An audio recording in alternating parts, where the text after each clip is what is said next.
Alright guys, hello, welcome back to the next episode of our Konnersport MyTeam career mode. As we're getting ready for the Canadian Grand Prix, I don't believe we already did a driver talk. I'm just gonna look in here and see if we did. Research, we'll get that in a moment. Drivers. Yeah, we did our drivers talk with Yuki Tsunoda. So, we're gonna try to keep that behind the scenes for results at the end of the season for the driver lineup for next season. We have tasks to do. I want to make sure we do owner. Was it this one? I think it was that one.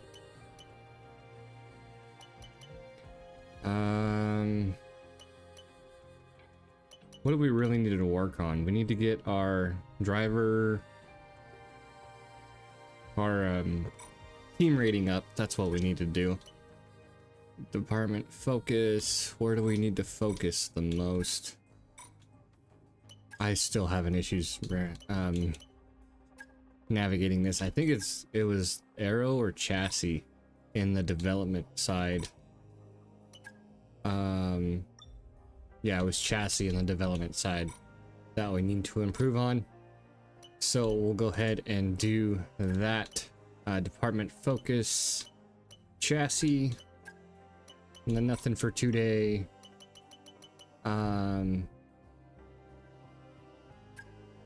We'll do durability research, maybe, I don't know. General research focus, yes, that's fine, we'll do that. Personnel, we'll do podium celebration.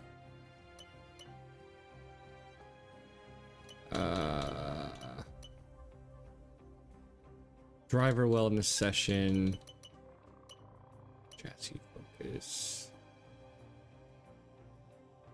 Let's go ahead and do chassis again for personnel. We'll do merchandise push, we need money, and then we'll do fan out. Do we really not have anything else? Okay.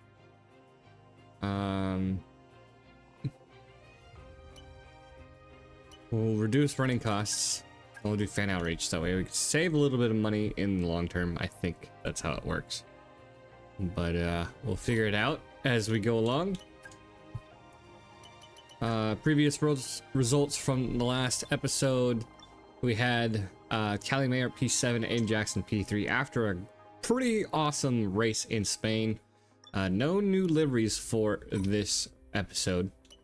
We'll have new liveries for Red Bull and RB, or V-Carb, Racing Bulls, whatever you want to call them, for Austria, of course. So go into research. We're just going to go to recommended. It's another energy upgrade or a chassis research. Feel like we can do with powertrain, because we're sitting at 8 for powertrain, 6 for durability. Let's look at our development, because we have 2 aero parts that we're trying to work on. We have another slot available. We have 914,000 to work with. That's not that much money. 4 days remaining for the underfloor, which I don't think is enough. Well, no, we have 11 days before the next race. Monocoque structure 550, we'll take that. 24 days, we'll get that before Austria, hopefully with the chassis boost that we have. It'll go through and won't have any issues. We're gonna save the 300k. Research, we only have 1, 2, 3 available in research, or aero. We have 1, 2, 3, 4 in chassis.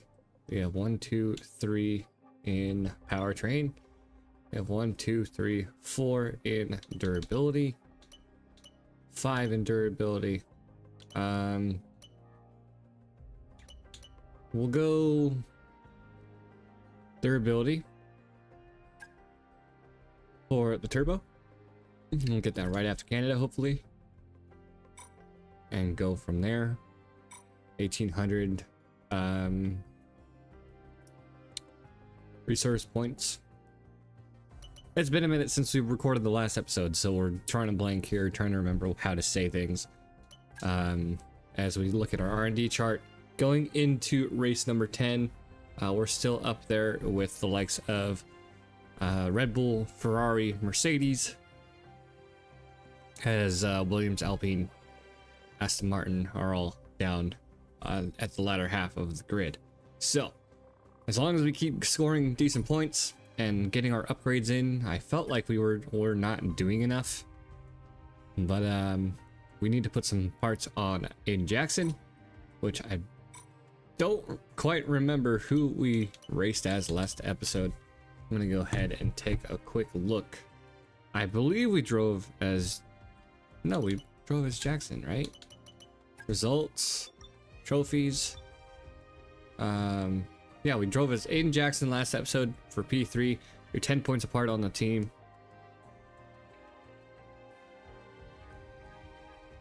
And yeah, so we're gonna drive as Callie Mayer and hopefully keep this rivalry going, as Callie Mayer's ahead of, well, tied with Oscar Piastri. So we're gonna go ahead and simulate forward and see if we have any other events before the race weekend. Have you got a moment? Need your input. Request your attendance at today's meeting to help resolve an issue. Minus conservative spending. That's, I want to focus on that right now. We don't want to spend too much money right now. Messages, cash flow concerns. That's why. Owner training done. Development failed for the rear floor. Underfloor, of course it was. Unfortunately, it looks like a part we were developing has failed. I'm sorry to say we will need to revisit the development area and redevelop it. Sorry, Chief. I had a feeling. Redevelop for 155. We'll get that after Canada. Sitting at a million, right? No, 927. We are short on money right now. We will deal with it the best we can. And we'll see you guys. Oh, okay, another one. Corporate event. New social media program. Unfortunately, our efforts to revamp our social media strategy have not yielded the desired results, with no noticeable uptick in engagement. Alright, so that was a waste of money. Does seem like our rivals got the better of us out we're getting there. into the Let's race use this weekend, so we will motivation see you next time. guys for... well, we'll see you guys for the race, not qualifying. We'll see you guys in a second. Here in Montreal, Lights Out is quickly approaching on this artificial island originally built for the World Fair in 1967. Now it's used for a World's Fair of a different kind, ever since Formula One first arrived here. We're back in Montreal for the Canadian Grand Prix. With top speeds of around 210 miles per hour heading into the overtaking opportunity of turn 13, the 2.7 miles of the circuit Gilles Villeneuve are some of the quickest on the Formula One calendar. There are 14 corners in total, with 60% of the lap taken at full throttle, and average speeds clock in at about 130 miles per hour. It's time to see how our drivers are stacking up after yesterday's exciting qualifying session. A fantastic effort from Charles Leclerc yesterday, and it's put him on pole. And Oscar Piastri completes the front row.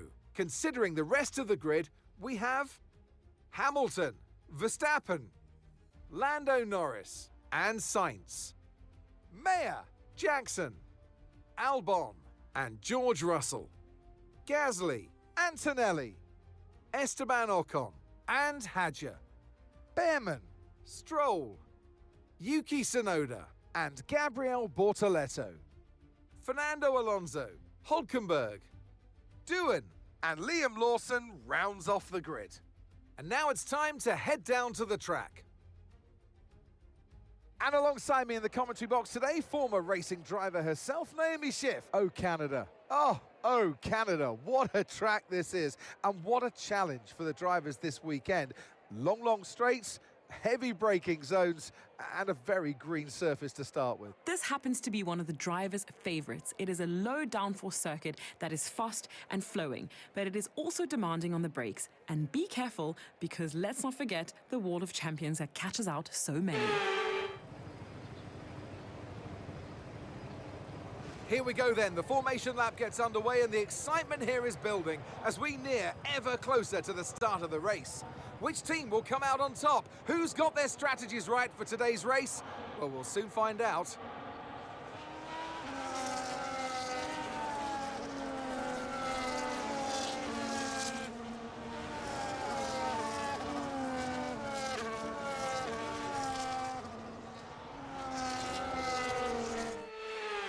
As the cars come back towards the grid to line up for the start of the race, each driver will be wanting to get the best start they possibly can. And they'll be hoping to finish today's race on the podium, failing that, within the points. All right, here we are. Both of our drivers pulling up to their grid slots. Third row, I believe it was 5 and 6, behind the Williams. 1, 2, 3, 4, 5, 6, maybe. 5, 6. Hi. Losing track already because I just popping in to record the commentary. P7, P8, that's what it was. As our 5 red lights are coming on. A little bit of a issue there with the timing on recording the replay, but we're off to a decent start. It's Callie Mayer and Clarence Norris trying to cover off Carlos Sainz. 2 by 2 coming around the first few corners here. We cover off Jackson through turn 2. And you can see Jackson making a move there on the inside as Norris, Sainz, Verstappen, Hamilton. This is a higher downforce track with the long straights, especially in sector 3. So we're not going to be able to really do much about that. But we do have a lower wing set up on Callie Mayer's car to try to mitigate that as we're trying to cover off Jackson and stay within that second behind Carlos Sainz in the Williams. Doing pretty good so far this season. As Piastri leads already a second, trying to increase that gap to the McLarens. So we're on board with Jackson now, coming up to the hairpin into Sector 3.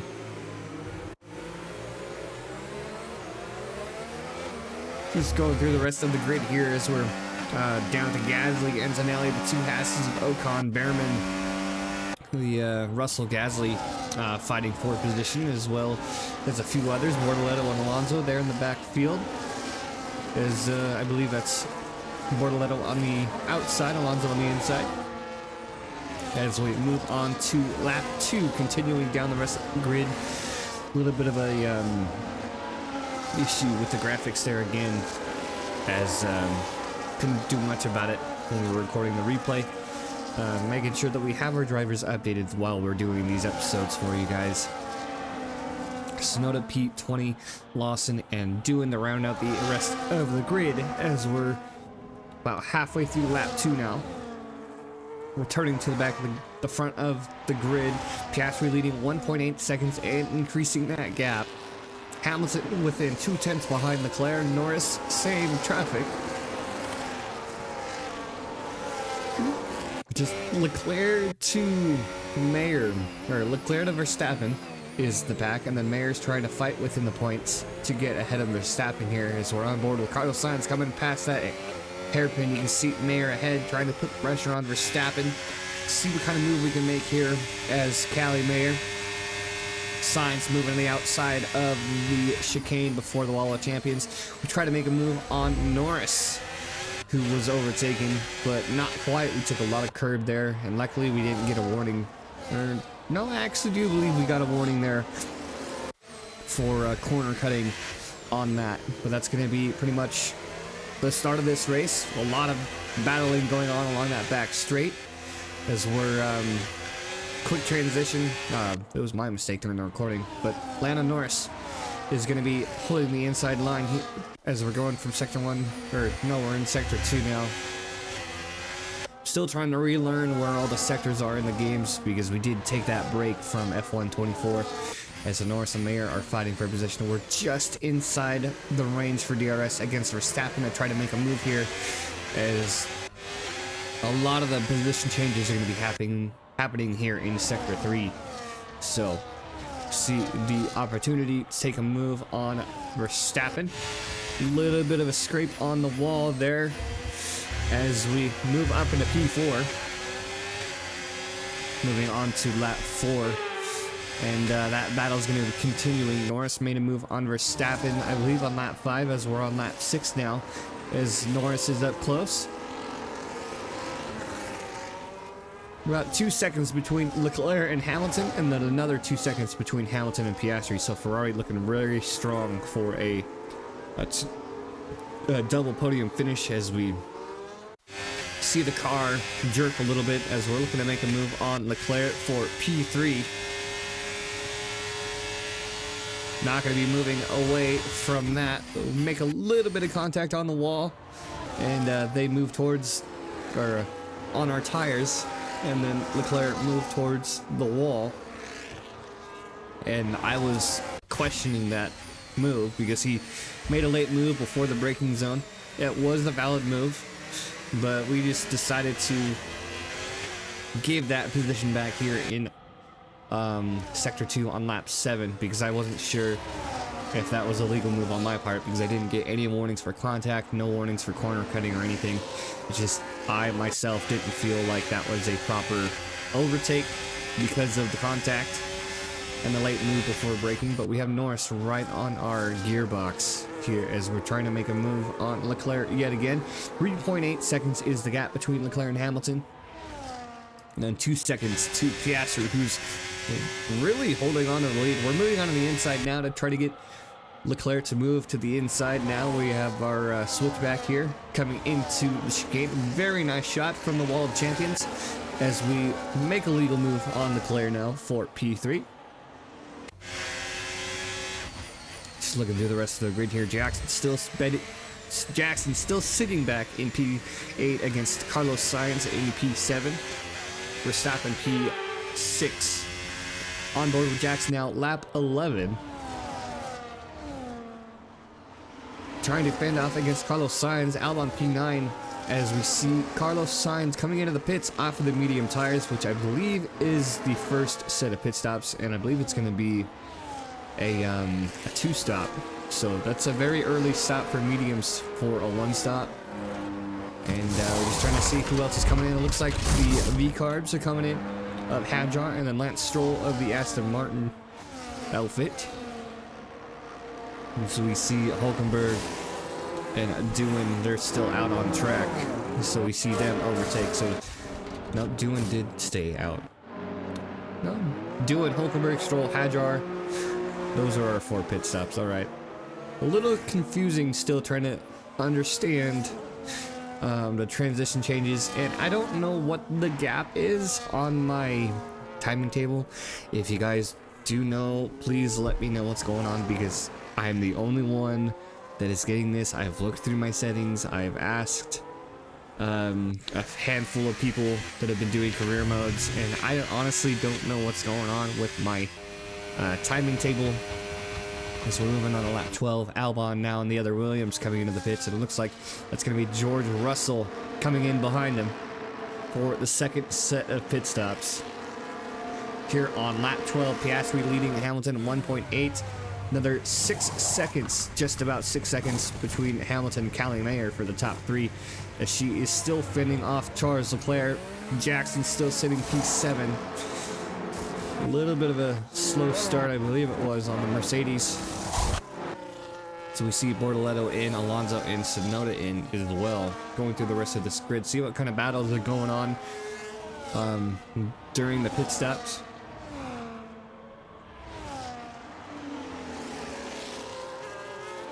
That front pack now, P3 to P6, still fighting in that mini train as we're on board with Callie Mayer yet again, fending off against Leclerc. Looks like he's going to be able to make a move here on lap 13, as we haven't been able to make a move yet. But behind Jackson, we have Antonelli, who has clear traffic ahead and behind him for another set of pit stops.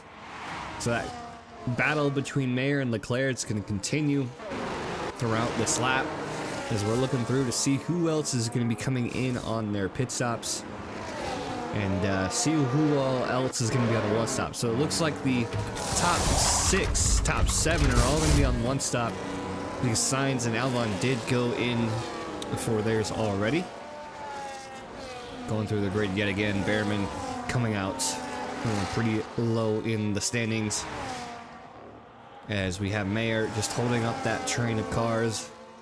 Like I was saying, Jackson's trying to close in, Verstappen trying to make a move on Norris. Sainz and Albon, the 2 Williams leading Gasly. The other pack of the grid, which we're looking to try to get ahead of from our pit stop. So you can see how much ground Leclerc is gaining on Mayer. He may not be able to make a move this time around as he backs out. You just see how much curve he's taking more than we are at the time. Making a move down the main straight after the Wall of Champions. Nothing we can do as Cali Mayer as we're nursing these tires to, I believe it was lap 19. So we almost make contact with the back end of Leclerc. We give him the position. The fight is not right there. We don't want to waste our tires. Moving on to lap 15, the next lap. So when we're going to be able to make another move. We managed to stay within a second. And almost, he thought about coming back towards the wall for the racing line. But we have a little bit of a back end outage there. And we just put the power down, try to keep that gap increased on Leclerc for P3. Norris close behind, Verstappen still close behind, and Jackson still around 2.5 seconds at this time, as both Williams are looking good to get points. Lap 19 now, 7.7 between Mayer, Hamilton, still behind Piastri by 2 seconds or so, as we're going to be coming into the pits on lap 19 on these hard tires for a new set of mediums. It's going to be Piastri ahead of us as we see Mayer coming in to a slow stop, or a slow release, I believe it was. It looks like the Ferrari of Leclerc and Verstappen and the Red Bull coming in as well behind us. I don't believe we had any major issues on our parts, but we're just trying to see what these other drivers can do. As Verstappen kind of increased his time, or decreased his gap between him and Leclerc. They were kind of ghosting there as they were coming out on the grid. And just like I was saying, I was coming out behind Albon and Sainz, the 2 Williams, who have already done their 2 stops. They're running very good. On the lap 20 now is Jackson, who's up in P3, who has yet to pit stop. That's Norris ahead, Hamilton in P1. Just a lot of clear traffic in the front of the field. Midfield is kind of packed up right now. So we see Piastri, who had already made a pit stop, as Cali Mayer's trying to chase him down. You can hear Sainz and Albon passing as well on the main road as Norris has their pit stop done. Jackson back down at P11. And the group of 4, Gasly, Russell, Verstappen, just a lot of people. And just trying to keep track here as we coming out behind the 2 Williams drivers, trying to get within the 1 second of them as we continue on. We have DRS down the back straight, lap 21, trying to make a move on Albon to get up into P3. We have Norris trying to close in, but that's going to be unfortunate for us. And surprisingly, the first DNF for our team, 10 races in, and it's going to be an electrical failure for Cali Mayer. So it's not an engine failure. We couldn't hear it on the car. They just gave us a red engine icon. It's going to be an electronic issue for our team and the first DNF of the season. Sorry, team.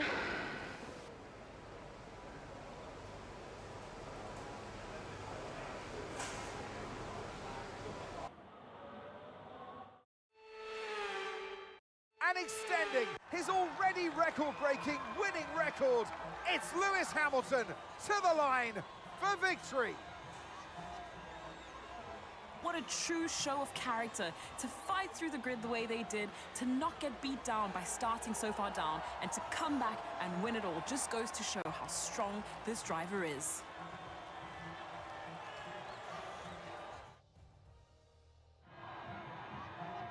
From lights out to the checkered flag, this is what they're racing for. It's points and a trip to the podium.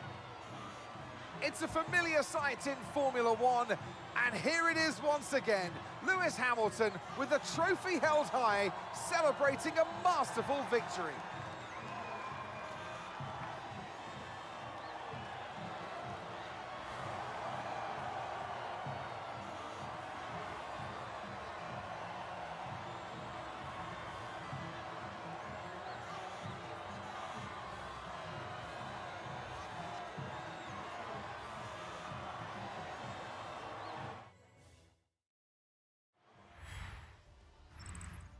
Well, what an end to another fantastic weekend of racing. Thanks to everyone who joined us, and we'll see you for the next one.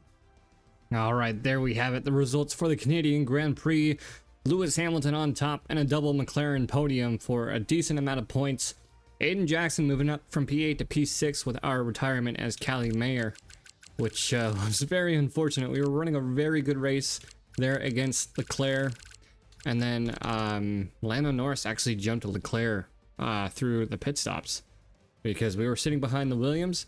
It looks like Albon's in the Williams finished P9 where he started, and Carlos Sainz lost one position, so both Williams scoring a decent amount of points.